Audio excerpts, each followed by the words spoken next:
So over the Sorry, years, we had to change that. He didn't want to do that anymore. he didn't want to do it anymore. And you know what? I don't, I know there's usually one that's a public face, right? And one that's a little bit more behind the scenes. Yep, Um, but it's interesting to me because you guys reminded me of the Muppets guys, the older we fellows in the did. Muppets.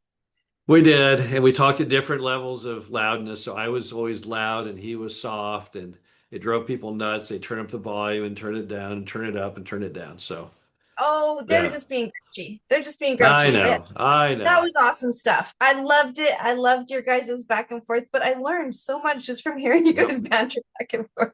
yep. So That's the way we used to do it. I loved it, and it's been a while, but definitely I see such a market here. So hey guys, turn on your cameras, guys, just for a minute. Jump in and say hi. There's lots on, but not necessarily. Hey, oh, eating supper. Hey, Colin. Yeah, no worries. Does hey Liz, hey Andrea, I like your bangs. All right. Does anyone have any questions directly for Frank? I feel like Eric, you would have some. And go for it, yeah. I do have a question. I'm wondering, Frank, how could you imagine us adapting if we were to look at buying RV parks in Canada, where our climate is obviously quite different than, say, Mhm. California, Texas, southern states? What adjustments would you recommend making? Well, first off, there's a huge amount of crossover in the industry between Canada and the U.S. There's a lot of Canadians who own parks in the U.S. There's some U.S. that own parks in Canada. You've got a huge transaction right now. It's not been publicly announced, but it has been mentioned in some media articles. You've got Brookfield, which is one of your largest Canadian REITs, buying Yes Communities, which is one of the largest U.S. RV and mobile home park operators. So there's always been a lot of crossover between the two. And I think a lot of Americans are jealous of Canadians because your country seems cleaner and prettier and more upscale than a lot of America does. So your real estate has always been held probably in higher regard than our real estate on a lot of stuff. As far as the differences between them, the RV park industry in Canada is considered more upscale than in the US. So I don't know, exactly as far as long-term housing goes, how that would work. I don't know if there's limitations in Canada of what you do and do not allow as far as length of stay. A lot of RV parks in America have caps. You can't stay more than, let's say, 2 weeks or 10 days. I don't know if you have that issue. Weather issues, I don't think, we own properties where it goes down to 40 below zero up in North Dakota, the Upper Peninsula of Michigan. We had a property in Sault Ste. Marie. So, that I doubt is a problem because if we weren't blowing pipes at 40 below zero, I don't think you guys get much colder than that. So I don't think there's really a lot of operational issues, to be honest with you, between Canadian and American property in our sector. Okay. Do you So find that your parks are active in that -40 climate as well? Well, the people don't move around much when it's negative 40. So when it's negative 40, the parks we have are people who live there full time. And there's been a lot of things. You've got the Sulak project, which is that connection, that canal that's like the Panama Canal between Canada and the U.S. For the Great Lakes to move shipping. It's a huge project. I think I've forgotten how many billion-dollar project. We house a lot of those workers, people like that. So, but it's not, I mean, cold temperatures, a lot of the high-paying jobs in America are where there are cold temperatures because people just don't want to do it, and so they make lots of money and they make fantastic residents. And but other than that, I don't really think you have any drawbacks from a weather perspective. Okay. Thank you for that. interesting. Yeah. It's interesting you say that, Frank, because when we had like we're very oil and gas related where I am. And it blew my mind that we're wandering around in minus like 30, 40, and there are people living in their RVs all around me, Hmm. all around my place, all around my house, and fine to do it. In fact, I have a relative that lived in a canvas tent in Yeah. northern Canada. It can all be done. And the one winter specific RV park that's around that allows people to stay year Hmm. round in my area is always sold out for the winter. So Yeah. interesting. Yeah, and it's Yeah. 800 bucks a month. That's probably why. Yeah. They may well be. Yeah. Eric, you have a question? Yeah, I was just wondering, Frank. So some, obviously our weather plays a factor in this, but some of our RV parks are only open, 5 months of the year. Do you guys have Yep. anything like that that's open 5 months of the year and you're doing all right on that? Yeah. We don't have any seasonal, but we know people who do have seasonal properties. It's a where I think the big challenge on the seasonal is you have no continuity as far as employment. So it's like you're starting a new business every year. You know what I mean? It's a different way to do it. So all of ours, even in areas of extreme weather, like the stuff we have down on the Texas-Mexican border, which is fiercely hot, horrendously hot, we're still open year round. Now, most of our business is in the winter. That's our bread and butter is people moving there in the winter. But we've tried to cater to an audience that's willing to live there year round enough that we have that central core that basically pays the bills, and our winter travelers are the profit. And if they ever one day just stopped coming, we'd still be able to cover the mortgage and stuff. That's been the goal. But I would say that's the big issue, and one reason we've never done the stuff that is truly seasonal is we have some of our employees that have been around for decades, years, and you can't really do that when you're seasonal. I mean, it would make it much harder. And so, and not to mention the fact when things have been with no one in them for a while, you have a much bigger cleanup phase when the season begins, maybe utility problems and all that kind of stuff. Plus, you have to figure out how to pay the bills in the off season, right? So you theoretically in the on season, you got to make enough money or twice as much as a guy who's year round because you have to weather the off season. So we've just never liked that. Yeah, so I guess maybe you could entertain, or we could entertain the idea of putting in some winterproof uh, park models type of thing and have some full-time residents there. That's the key feature. See, in the US, for example, let's say you want to buy a tiny home like what you see on TV. You cannot put a tiny home in a residential neighborhood. You cannot put a tiny home even in a mobile home park. You can only put a tiny home in an RV park in the US. So a lot of the new concepts, even things like boxables and crazy things from Amazon and you name it, the only place you can legally put those are in RV parks. So I've seen RV parks where they've taken half the RV park and made it into kind of its own bohemian village of tiny homes, right? Mhm. Deliberately harnessing the fact that you can't really find places to put them legally in a lot of places in the US. But I would say for most people, if you have an RV park, the first thing you should look at is how can you build out enough consistent monthly revenue to cover the bills, even in the downtimes, through things like park models, or at least also advertising the fact that people can live there year round, even in their RV, because that gives you a whole lot more safety and security when you know going into each month you've got the money to make all the payments. And if people don't show up, your worst case scenario is you didn't have a very good year, as opposed to you can't cover the mortgage. Yeah, absolutely.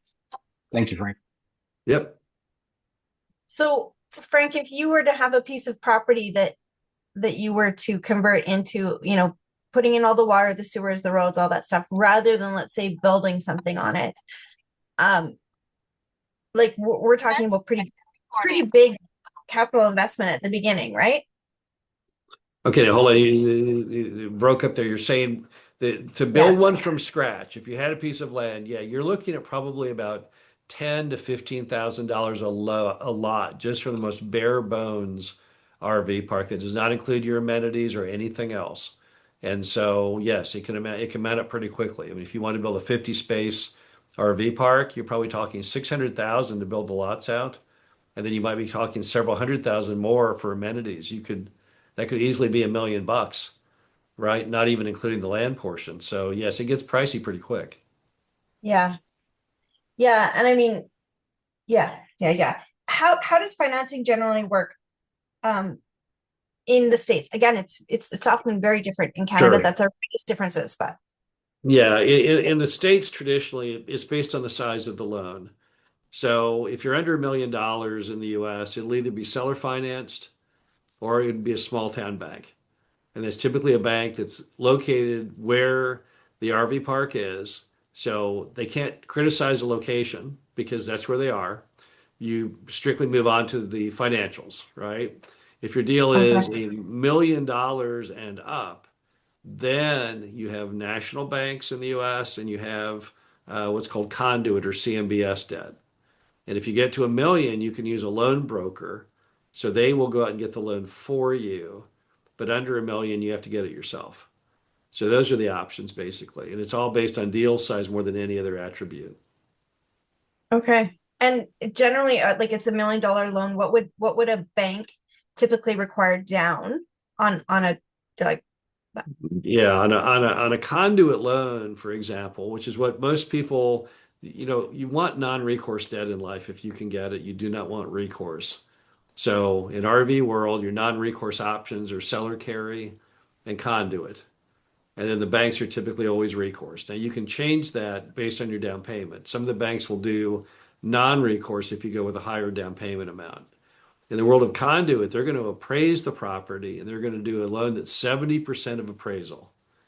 And it's Okay. not necessarily tied to what you're paying. So if you're a really good shopper and you're able to buy the thing for X and the appraisal comes in at Z and Z is 30% more than what you're doing, they're going to go 70% loan to value based on appraisal and you'll have a lower amount down than you would have if it appraised at what you're paying.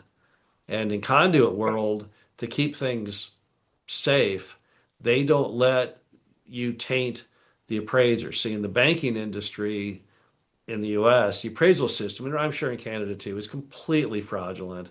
What they do is the bank tells the appraiser, I got a guy trying to do a loan for $800,000, do the appraisal. Well, he's going to come in at $800,000 because he's been coached because he knows that's what the bank wants. And if he doesn't get the bank what they want, they're not going to use him again. So when the banker tells him the price, it magically always comes out the same. In conduit, they're not allowed to coach them at all. They choose the appraiser. The bank does not tell the appraiser anything about the loan. They go out there and do it. Now it's a crapshoot. You could come in way low, right? But you could also come in way high. We've had it happen both ways. So if you came in way low, the deal's probably not going to make it because your down payment's going to be even higher than you thought. But sometimes you get lucky and it comes in way high. But They you'll will, be 70% LTV is the norm for conduit. but Okay. if it comes in higher than yeah, then okay, then they will adjust. They won't stick to that. That's pretty cool. Yeah. Now It's on the banking side, you're probably talking anywhere based on the bank from 20 to 30% down. There's a lot of SBA activity, which I don't know if Canadians can do in America. I'm sure you can't, probably. Maybe you can. what's It's SBA? small business administration through the U.S. government. Okay. Okay. There are also programs through the U.S. Department of Agriculture. They have the same program. And it's a small business administration loan, which means it's, excuse me, 10% down is typically the norm. Okay. Okay. You know what? Uh, Yeah, and there are people in the US who just do RV park loan consulting, right? There's a guy named Bruce Herda who's well known, Hurta. You can look him up online. Um, so, you rarely hear of good RV loans that they can't get RV parks they cannot get a loan on. That's not that common. Hmm. Normally, if the deal gets to the financing stage, if it made it through due diligence, it's probably going to end up happening. But a lot of deals get Hey, killed off in diligence and they don't ever even get to the lender. I find that really interesting that you just say that about the business loans because I was a business coach volunteer kind of thing for an organization where they gave out business loans to any minority groups, Mhm. women, yeah, people under 35. Um, Right. and actually, now that you say that, because it's not just considered real estate based, it's because it's, an income model more than just based on rent. I bet you it would probably qualify for some of those bursary programs. I bet. Yeah, Like, see, in the US, mobile home parks are not acceptable to the SBA. They are okay, considered a true real estate investment. But okay, RV parks, because of the perceived daily nature of people coming in, just like a restaurant, they are approved for SBA financing. And then you might interesting. say, why would the USDA be into that? Well, the USDA got into it because a lot of RV parks are in more rural areas. So somehow, don't ask me how, they included in the mission of the Department of Agriculture to promote RV parks. So yes, you probably do have programs even in Canada because it's probably considered a business and not a real estate investment. Yeah, interesting. And you know what the like for example, just one of the things with or it's a 50% grant. It's a Hmm. 40% no interest loan and it's a Hmm. 10% raise. Hmm. So for down payment or whatever. So I mean, there's some pretty big power in that too. Okay, Yeah. last question that I have for you that I did have some pre-submitted for you. So these have not all been my questions, but this is a question that I do have for you. Do you ever sell any of those lots? So I'll give you two reasons why I asked this question. This one is my question. I, for one, myself, I bought that motor coach lot or whatever. Hmm. I bought that lot. Hmm. Um, and everyone in there does, and then you have a rental program if you want it or whatever. So most of us are owners in there. However, I also bought not too far from my own house a river lot not too long ago, which I then sold a few months later for decent profit. But the park itself only sells lots. They don't rent them out. They only sell. Hmm. They have some adjacent land that they would love to develop, but they do need investors. I'm okay at raising capital. So we've talked about doing something, but it doesn't seem like you do too much building to sell. You mostly do build to rent. Is that right? That's correct. Now, my partner Dave has done exactly what you're describing, which in the US we call condoizing an RV park. So basically breaking the lots off and selling them individually. You'll have to have them each separately platted. The only danger you have in that is once you go down that road, you can't really stop. Because let's say you had a 60 space RV park and you sold half the lots off, you're not going to probably be able to get a loan on the remaining 30 as an RV park because that does not fit the bill of what a bank thinks of. Like banks want you to be all RV park, or you could be maybe all condoized. But where we see people get in trouble is when they start the project and they can't complete it. Like they only have enough demand to sell, I don't know what, 20% of the lots. What happens is banks hate risk. Banks, they don't get any upside. That's a problem, I think, in lending. So the bank gets interest. So the best thing they got going in life is to get all their money back and the interest, and that's it. And they don't Yeah. like weird stuff. They like to put stuff in very concise boxes because Mhm. they understand that. And if you go to a bank and say, "Yeah, I have this RV park, but I don't own part of the lots," that's going to scare the bank. They're going to say, wait, so you have no control over those lots. What if Hillbilly Bob moves into lot 4 with 5 pit bulls? How is that going to work exactly? And when they start digging in, they'll see they really don't have much control over that. And when banks don't have control, they lose interest rapidly and stuff. So that's Right. the problem with condoizing. You have to put the pedal to the metal. I know that when Dave condoized his park, by the end of the movie, they were taking whatever they could get on the last lots because you can't stop. It's like flying a plane from California to Hawaii or Canada to Yeah. Hawaii. You reach a point where you can't turn back, right? You don't have enough gas Yeah. to make it back. You got to go on to Hawaii. That's the issue when you start condoizing. It's not a bad model. Dave loved the ones he did. But the fear factor on it was you have to finish the project. You can't just say, oh, well, nobody else wants to buy one. No, that doesn't, you got to like dig deep. You got to find a way to get those out because you cannot do anything with the remaining lots. You have to get them sold. Right. And that makes sense too, even what you were saying about like it being a chameleon, like depending on what's going on in the market, depending on downturns or upturns or whatever it might be, you can adjust and whatever, change. Correct. But if you already sold them out, you take away that major benefit of RV That's correct. parks. That's Place. Yeah. correct. Yeah. Okay. All right. Yeah, cool. Does anyone else have any questions for Frank, or shall we let him get back to his world and life? Anyone else? Adrian has one that she put in the chat. Adrian, go for Adrian, it. do you want to unmute or do you want me to ask on your behalf? Okay. You do it. So her She's got question Adrian's is, got 4 little kids, just so you know.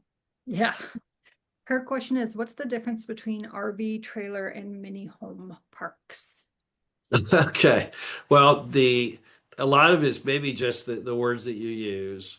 An RV park, and again, I'm going by U.S. definition, not Canadian.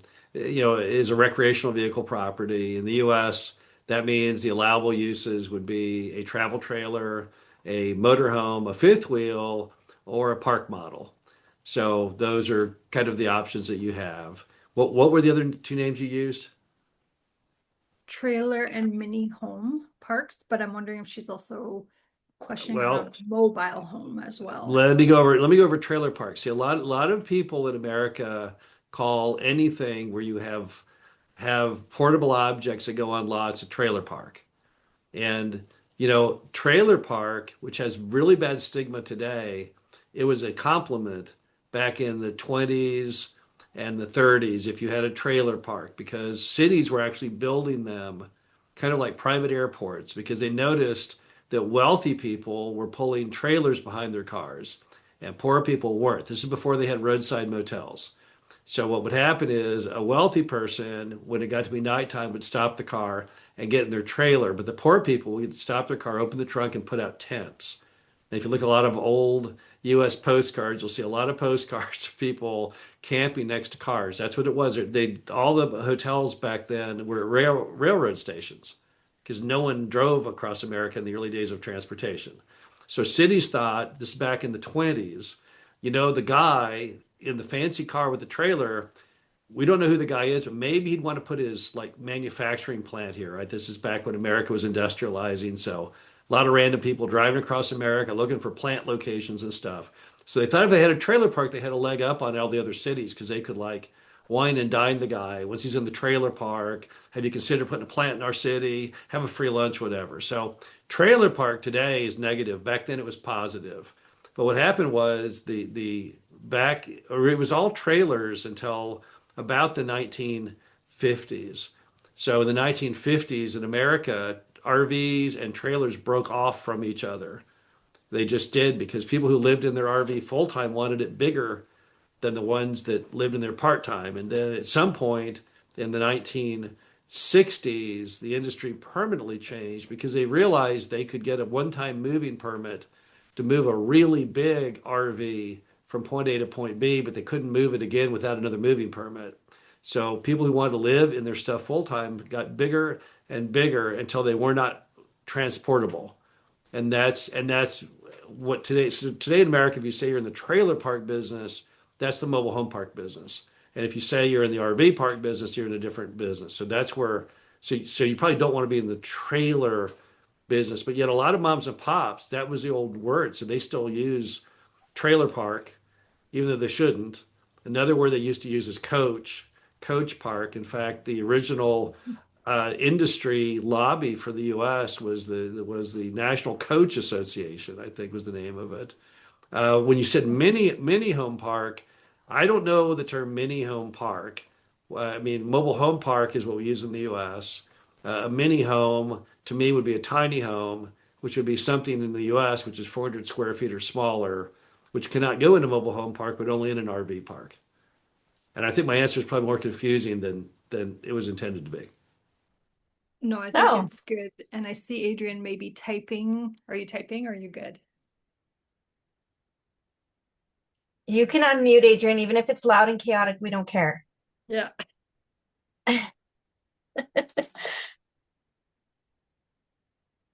Yep. Oh, no. Yep. Sorry, I just didn't. Yeah, the kids are in bed. It's not that loud.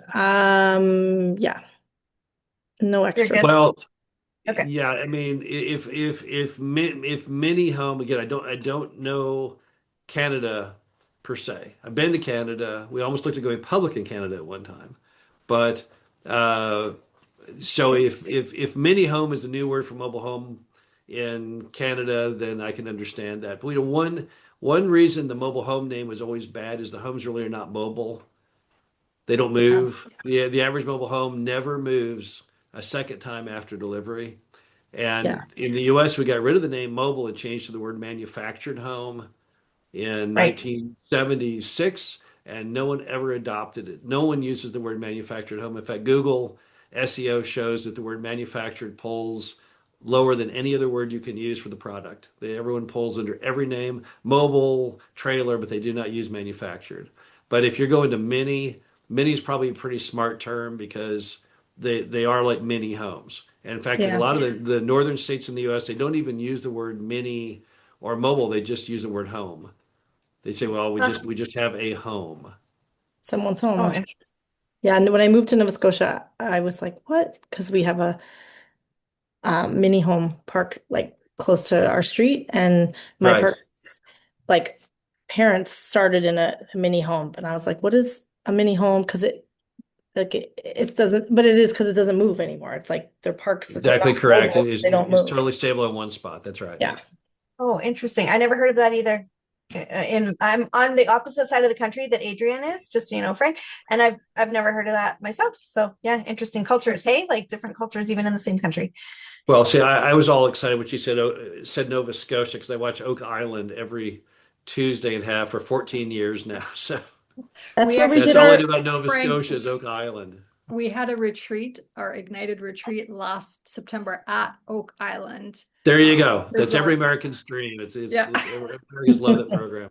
Oh, and if you haven't been there, oh my goodness, it is magic. Nova Yeah. Scotia is stunning. And a lot of members from across the country from way over there too. So yeah.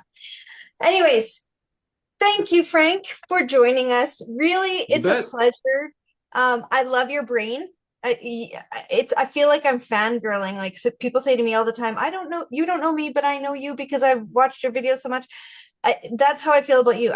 I love your brain and how it works. So lots to learn from you. Thank you for sharing that. If if this community can do anything for you at any point, your course, your whatever it might be, please reach out. We would love to help you as you've helped us. So thank you. Sounds great. Appreciate you inviting me. All right. Cheers, Frank. All right. Thank you. All right. Bye, everybody. Bye. All right. I don't know about you, but I need someone else to do a little bit of saying hello and whatever else because I really need a bathroom break. Yes, so I you shall go to be the right back. bathroom. Okay. Would anyone like to share a win? Does anyone have any wins from this last week or last time you've been since the last time you were on a call? Quiet room tonight. Adrian, you're tired? Is that what you said? Sorry, I'm just driving. I'm almost to my destination and then I'm good. So All good, Colin, no worries. Anyone? Anyone want to share a win? Yeah, Sarah. It's not a win yet until I actually get it in writing, but it sounds promising that at the end of December I'll have the paper signed, and by January I'll have the funds in my account, which means that my primary will be refinanced and the condo. Amazing. So you don't have it in writing yet, but you've got some verbal Yeah, confirmation. I've just finished sending off everything she needs, documents, bank statements, da da da da, and so there's no hidden agenda. Like she's talking to me as if it's done. So Whoop, whoop. And that'll take your condo from being underwater like $6,000 a month to mhm. making a big, big monthly impact for you. Big savings on both actually, and it's an A lender. It's like what? And my appraisal, they done in the auto appraisal, and it came back 250 because I had it appraised the beginning of this year or last year, I can't remember. anyway, it's because they did an auto appraisal. Now I don't know if the bank will accept that or not, but the broker is going with it. An auto appraisal gave me 250,000 more on my primary than my original appraisal did back in the beginning of this year. Holy. So if they're Awesome. giving you 250 more, does that change your monthly payments? Well, Significant? that's the appraisal. So yeah, that'll give me. She's doing an 80% loan to value, so that'll increase it substantially. Yeah, and the payment will be less because it's an A lender. It's just I'm I'm So I'm, Hey, I'm almost sighing a breath of relief. Almost, almost. It just I want to get it in writing first, and then I can shit my pants. with excitement, right? With excitement, yeah. But I did have a question, and I was hoping you and it's probably pretty simple, but I'm making it complicated, I think. So the lender that I have the private lend with on the condo, the loan amount was 412. Um, and they paid me out 397 because the lender fees came off the top. So, and the lawyer's fees. So when I'm paying this back now, I only owe him four. I don't owe him the lender's fees again, right? Because it says like the loan amount is 412, but actually his amount, because that's the 412 is with the lender's fees in there. Yeah, normal. No, lender fee. It depends on the wording because people have a lender fee when it starts, and sometimes they have one at the end. But typically, it's at the start. So they'll say we're going to advance you 400, whatever the money amount is, and then they'll deduct off their fee rather than you paying the fee as a separate bill. But typically, it's just at the start, so you won't pay it. You need to check out your payout. Is it an open so you can pay it back? Sometimes they'll say you need to have it for at least 6 months because they want to make some money before you can pay it all back. Or you'll pay a fee if there's a term, like they'll say there's a penalty, kind of like with a standard mortgage too. So if you have a Yeah, I'm penalty after of like renewing three this thing months, 3 times now. So yeah. So just it ask was a them. penalty of 1 month or a 1 month advance notice or a penalty fee. Now it's an open mortgage. Yeah, if it's open, just ask them for the payout statement. Give me Okay. the complete payout statement, and they'll give you a whole like I'm anticipating to do this. Give me the payout statement, inclusive of any Yeah, fees or because the anything like lender that. fee was like 3%. I'm not going to be paying 6% for a No, loan. no, no. You usually don't. But I don't know who so you're dealing with. But normally, no, there's so not like a fee at the end. Sarah, I always try to like put it into like either a $10 or $100 like frame of reference, just because that's how my brain works. Just has to be super simple. So for me, if it's like let's say you borrowed um $8 or $7 because it's 3% fee, $7, that would be 30%, let's say. They give you then a 3,000. Let me say this again. $10, $7 is your loan. $3 is the fee. You pay your payments on the $10, right? So that's what you're doing. You've got $412,000. That's what you're going to pay your payments on. However, that includes their fee of whatever the difference is between 397 and 412. Does that make sense? Yes. So So you are paying your payments on that so I'm almost paying the 12%. Yeah, and that's another thing I tried to figure out. So I'm actually paying the 12% on the lender's fee and the loan and the lender's money. you are. Yes. Yes. So But does you the won't lender get pay that that or fee does the twice. broker get that? The difference. The broker got their money and they're gone. Yeah. Yeah. And then now the lender is keeping the extra interest that you paid on that. Yeah. Okay. All right. No, I was just curious if the Yeah. broker was still getting interest on their brokerage So fee. they'll get like a transaction fee, like a 1% of the And total that's it. mortgage, let's say, Yeah. and then that's it. They're gone Okay. pretty much. But you won't pay like a 3% fee on front and then a 3% fee at the end. Again, just read the wording, ask for payout statement because everybody puts in different. Maybe they have like a $250 admin fee to discharge. Like those are pretty common. They might have some stuff like that. And Yeah. you'll have your legal fees to pay your lawyer, right, to do the mortgage and Uh-huh. discharge. Like you, that will all be on you to pay. Um, and like when we're buying a multifamily, for an instance, like you've done too, you go through and the mortgage, the broker will get his pay. The lender fee, typically, we're doing credit unions out here and stuff, and they'll charge you like, $20,000 when they give you the letter of like, here's your offer. You got to pay us X amount now. Then when you accept it, you got to pay the rest. And then when it gets successfully funded, we're going to pay you back whatever $8,000 of the 20,000 that we charged you, because they need to cover all of their fees and expenses of due diligence, legal, and all of that kind of stuff. And Uh-huh. we pay for all of that. So if we back out of the deal, then the bank's going to keep that chunk of money, their application fee or whatever it is they want to call it.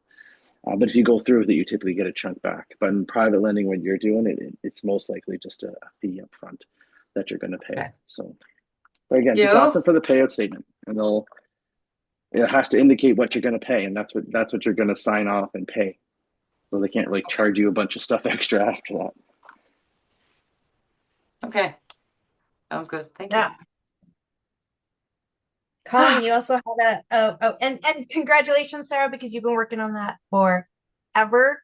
And that makes a massive difference in having this like thing hang over you to now being like, right? And you followed it through. That's another big win, is you Yeah. followed that freaking thing through all the way. So good job. Colin, you had a win. Yeah, I was going to say our third project in Victoria, we opened up to registered funds and we set up a whole system for that. And it's been really responsive. I think our commitments it's basically full.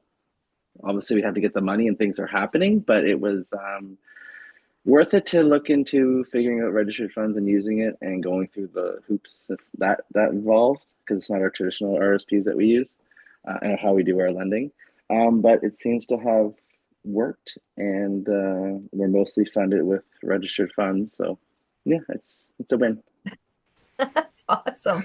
And you know what? Thank goodness, because people need safe places to put their money right now. Like everyone is so scared and they need something reliable. So the fact that you actually have an amazing option for it, Yeah. win-win. A lot of people are coming like saying, "Hey, it's funny when somebody's like, is this a safe investment?"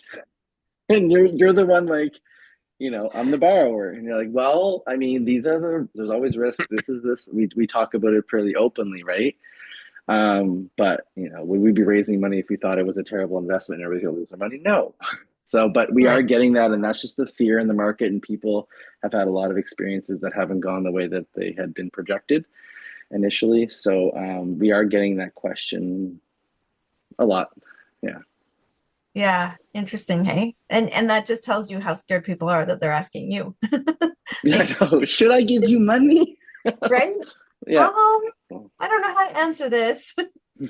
Oh, Angie's asking, is that the 1.2 that you're raising? And then Andrea says, is this using the GPLP structure? Yeah, it was the 1.2 million, and it's not a GPLP structure.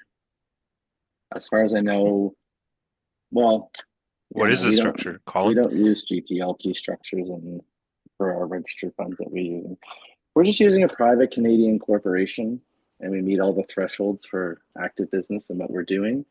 And we still have to go through a lot of legal work. You still have to get tax opinion letters. You still have to go to a trustee that's going to approve it. That's why there's all these hoops and everything. And I know people are asking us about what we were doing, and it depends on what your business is doing Hmm. that can make it qualify or not. Hmm. And we went through it all and we qualified. We found a lawyer who's done it before, and we're using Olympia Trust.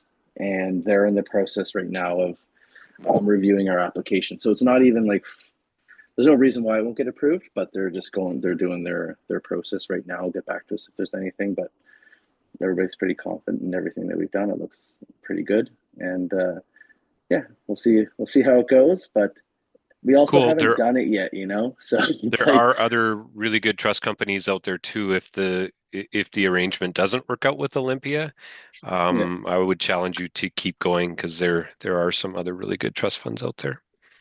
Yeah. I know just most people are with Olympia. That's why we go with it. A lot of Yep. them are like we have repeat investors, and moving money can be a little struggle for some people. I know.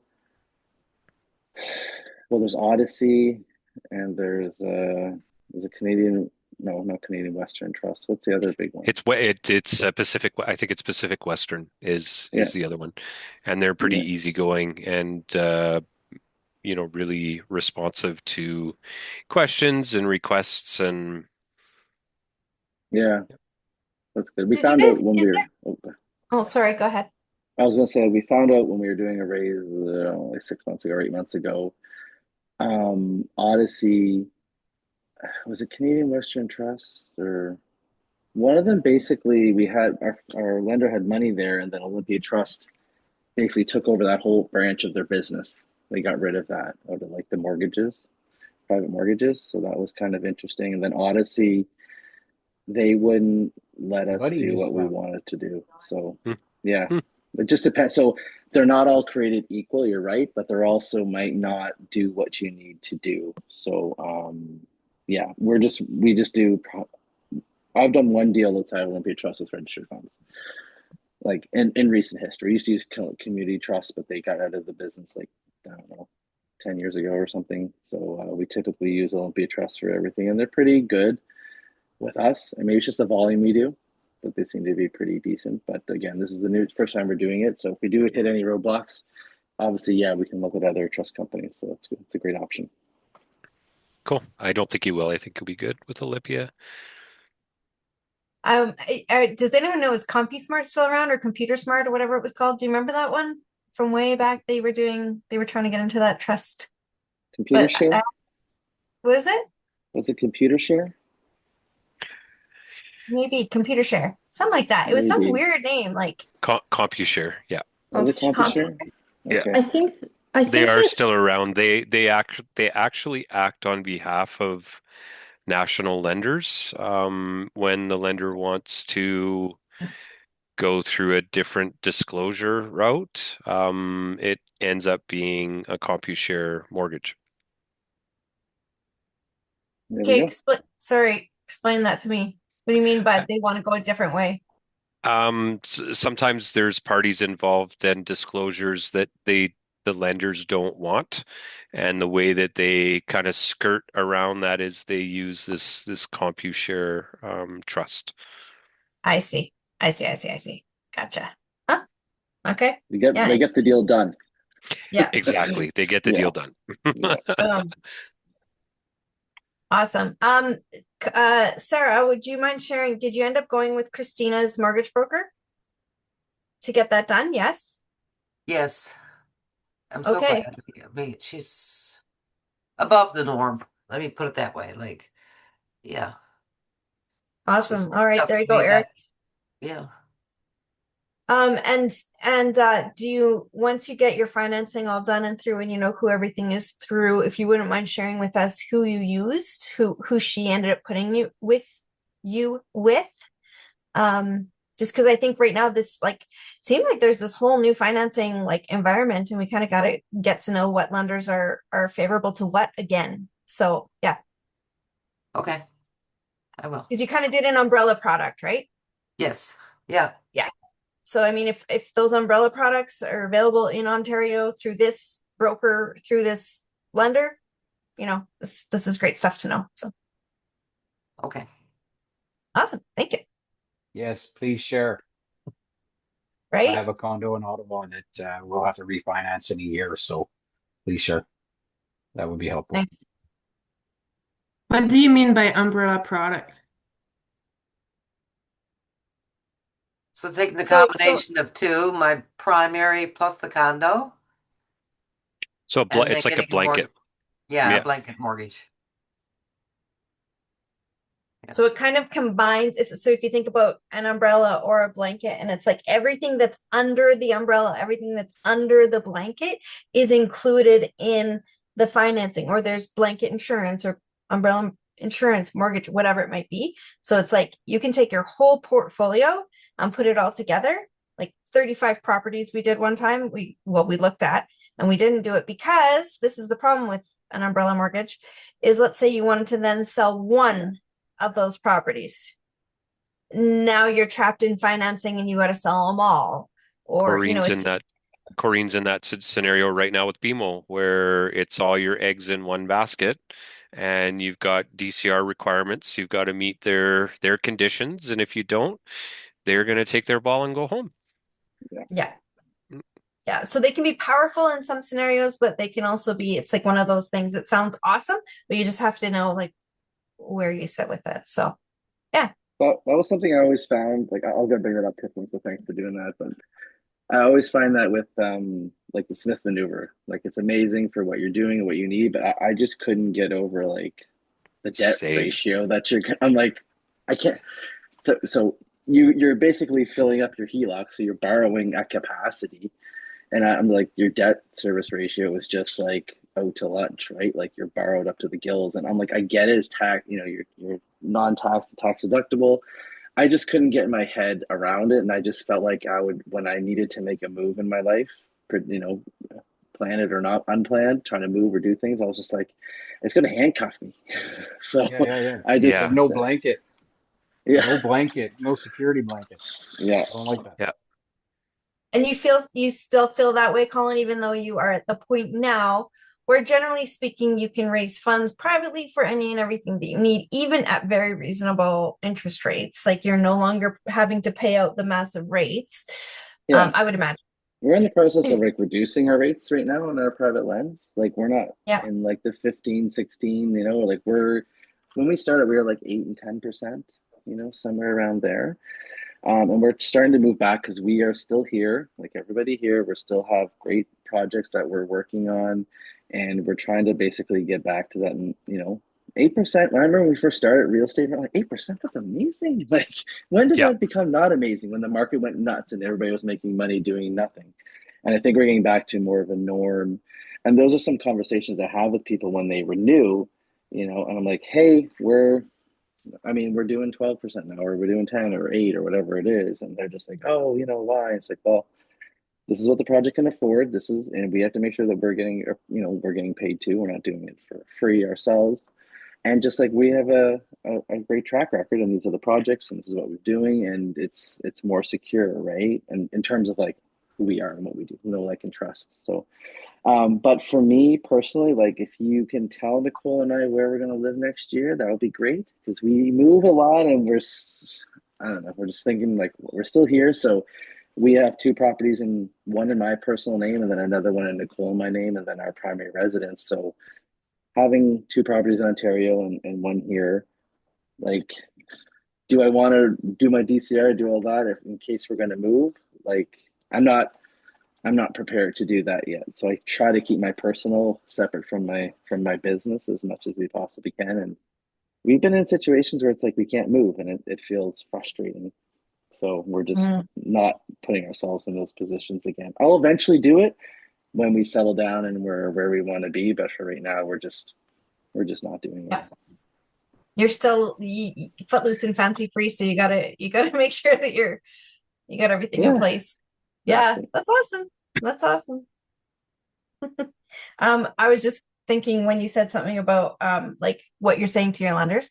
So we got to the point where we were paying 5% consistently, even up until like recently on properties that we had seconds on, because we would say like, oh hey, we're gonna like pay you out, and they'd be like, no, we don't want to be paid out. Like we've been with you for 20 years or whatever, 15 years, and it was like, well, we don't want to pay those rates anymore. So like we've held on to you as long as we can, but we really have to cut you loose. And they're like, well, what makes sense then? We'll do what the bank does, so yeah, you get it does, you kind of have to ramp up and then you ramp down. But one thing you said, and I'm trying to think of the exact phrasing, but it was really powerful at the time, was we used to say to people, for a time we were okay being paid through education. So we were happy to learn as we go. And that was part of what we were getting out of this. We're no longer in learning mode. We no longer have that. So now we need to also be paid in money. And that I can't remember exactly how we phrased it, but people would just kind of get it right away and be like, oh yeah, okay, that makes sense. Yeah. Yeah, kind of weird. Yeah, okay, fine. Yeah, anyways. Okay, you did have a discussion with service for the triplex? Oh, okay. Same rate. Has anyone have any experience recently for commercial conventional mortgage? Commercial conventional mortgage. See you guys. I do not have any experience with that lately. Just because I don't know if Andrew is on here, but he had managed to get a rate not long ago at 5.24 for his eightplex. I don't know, is he here? Yeah, He's not here. Sorry. Oh, He so I was. don't know if it's because like there's been an increase in bonds rate. I don't know if it's linked. It is. Yeah, Yep. It just is so linked to far. the CMB, but it's also very well linked to the DCR ratio of the building. And I've seen small commercial rates on single family and duplex in and around 7.5% right now. But if you're talking like 6+ units and the DCR numbers are good and the borrower is strong, it's closer to 5.25. But the rate is a moving target and it is very volatile right now. It's swung a lot in the last month. So Does I was wondering because she never talked about it, and I asked the question: is there any such thing as variable rate for commercial, or it's just always fixed? no, you can get a variable rate product in commercial for Corrine. Some of her rental properties are in variable, and as a matter of fact, they won't move her out of variable right now because they're short-term rentals and the bank wants them on a variable rate. And then there are some renewals that are pending that are variable and we're looking to move them into fixed rates. So So variable commercial. yeah, you can get it. Okay. Yeah. So I'm wondering if it could be an option that it would be a little cheaper than 665. Depends on the borrower. It's all about the borrower and the project. It's not like residential where it's a posted rate. It's very much the relationship that you have with the lender, and the spread that they're willing to take on the deal as well. So, it's totally project dependent. Mm-hmm. it's also based on your project size, right? Like how much your building costs. The more money the building is, the better rate you'll get, which is kind of a little silly, but they'll want less of a spread. So maybe they're actually giving you a base of 4.75, but they're giving you the remainder is the 2% they're charging you. Where It's much easier to get a $10 million mortgage right now than it is a $2 million mortgage. So, yeah, absolutely. Mm-hmm. Florian, Yeah. I had someone reach out to me from ATV Mm-hmm. and they said they have some new products for like a not a broker, but like an executive there that said like, hey, who do you work with? Your name came up twice, blah blah blah blah blah. And they basically said they're rolling out some new products for these smaller multis that are happening all over Alberta right now. And they're wanting more investors for that. So haven't had a meeting with them yet, I'll put but my hand up for Colin, that. yeah, For sure. I did. I did actually say that what I could do is perhaps put them in touch and we could do like a group Zoom call with some investors because they're looking to see how they can make the product more investor friendly for these eightplexes and like the MLI Select basically that is taking away all of their business. They want a piece of that pie again. So anyways, Floria, and there might be something already rolled out. And then yeah, Colin and everybody And else who's got anything in Alberta, I'll put out a call for someone to join for some of you guys to join a Zoom with them. They were cool. agreeable to it. So Mm-hmm. yeah. I have a contact for the MLI Select at ATB that's also looking for investors for their 2026 bankroll. And he's local here in Calgary. His name is Matthew Vandenberg. And so if anybody is looking at smaller multifamily, um, with financing through a credit union, ATB is actively seeking good borrowers as well. So CG, can Aren't you they? define smaller? I'm like under 5 million. So it's not necessarily the number of doors, but it's the price point. Yeah. Yeah, under 5 million. So, the five doors or more is kind of he's specifically commercial and would do commercial DCR, but their team is the CMHC underwriting team for the MLI products. So, yeah. They do outside of Alberta. I don't know what their territory is specifically. I'd have to check in with him. I'd say Southern Alberta is for sure where they're at because he's interested in everything that we've thrown at him. So Calgary and South. Generally, ATB is they stick to Alberta. Generally, I don't know that I've ever heard of them going outside of it, but not that they wouldn't. Maybe who knows? Yeah. And Matthew Vandenberg, is he the same guy that used to work for Olympia Trust?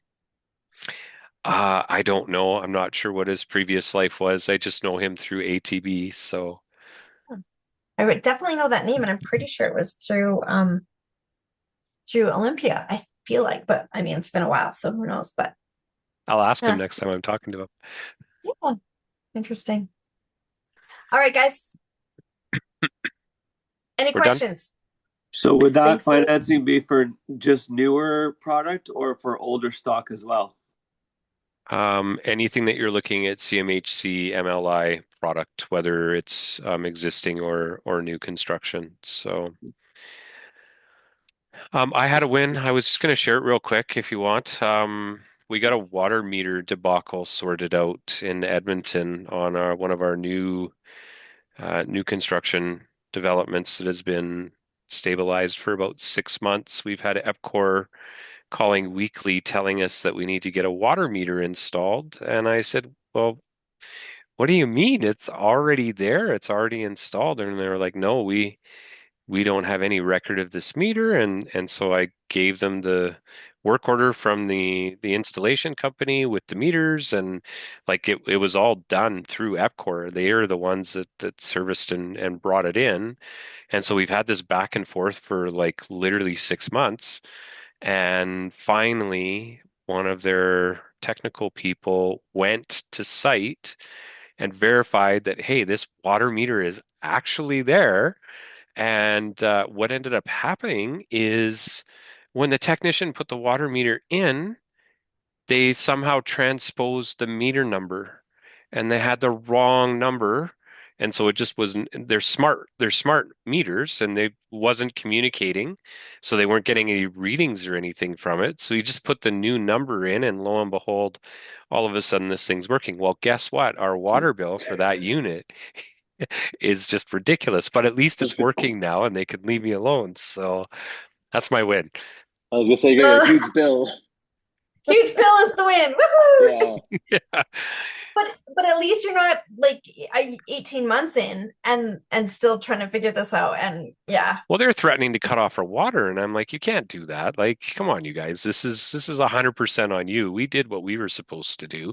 They They're just like, want to there's no water show up meter on there. site. I hate, they're so lazy sometimes. Just send Yeah. somebody Right. here. That's all Show we can up. fix. Yeah. Yeah. Oh man. Yeah, it's crazy. Well, that is a win. Thank you. And I like the everyday wins, right? Because sometimes we forget about those. And Yeah. those are big wins. Yeah. All right, guys. Next week, Ange, skipping. Next week we're on a break. 1 week So break. Yep. Okay, so here's the deal though. If you need help, if you have questions, that doesn't mean that, it just means that you book in for a one-on-one, okay? Because we're not going to leave you high and dry. But enjoy your family, enjoy your time off. Also, hopefully buy yourself a couple of hours of not crazy if you are feeling the stress or whatever. But if you do need help, we're just not going to do a group call next week, but we are available. So yeah, don't hesitate. So and then the following week, really weird, but we're doing Maybe I'm waiting for an agreement. okay. I hear this is happening, but yeah, so just a quick tactical Tuesday. And then again, if no one is here for laser, or if there's no massive questions, we can do some breakouts, or we just shut her down. We're just going to try and keep it real nice and quick for these next 2 weeks. But if you need help, don't hesitate to reach out. Okay. Good, good. Sounds good. Tyson, can you stick around for a minute? I need to book a call with you. Okay. Thank you. All right, Merry everyone. Christmas, everyone. Cheers. See you Bye. later. Yep. Merry Christmas.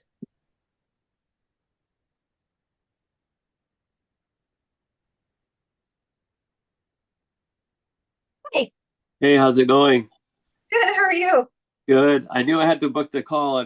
I looked at your schedule a couple weeks ago and I'm like, oh, none of those really work when I'm like home with Crystal. So That's exactly why I thought, okay, I bet you that's why you haven't booked. And so I yeah, thought, why don't we just find an evening that works? Because yeah, hold I on.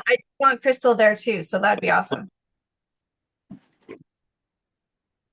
Crystal, do you have a second? Well, oh, what time is that? What time is it right now? Oh, yeah, we got time. I'm supposed to book this call with Tiffany, and I wanted to do it when I'm home, so you can join. And so she's now on, which is her and I talking right now, and she wants to set up a time, like an evening or something.